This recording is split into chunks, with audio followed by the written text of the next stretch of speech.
Aku ulang sampai 70%. Okey apa? TCE Tackle ada buat years end clearance sale daripada 12 Disember hingga 10 Januari. Okey, aku nak highlight dekat sini. Sale kali ni offer paling kau-kau punya pada tahun ni. So kalau hampa tak main confirm rugi. Okey, hampa tengok ni. Sale sampai 70%. Sale gila, harga lagi gila-gila. Okey, kali ni sale termasuk mesin, rod, tali dan mata kail. Aku ulang sampai 70%.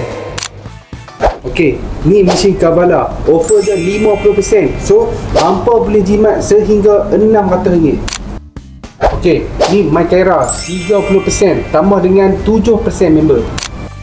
Ni mesin drum Okuma Tesoro. Dia offer dia 50%. Hampa boleh jimat sehingga RM590. Ni mesin Okuma Sotera. Offer dia pun 50% juga.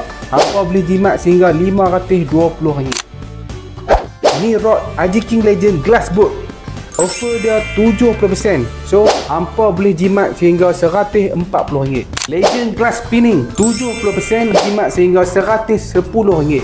Legend Glass Casting, yang ni pun 70% juga, jimat sehingga RM95.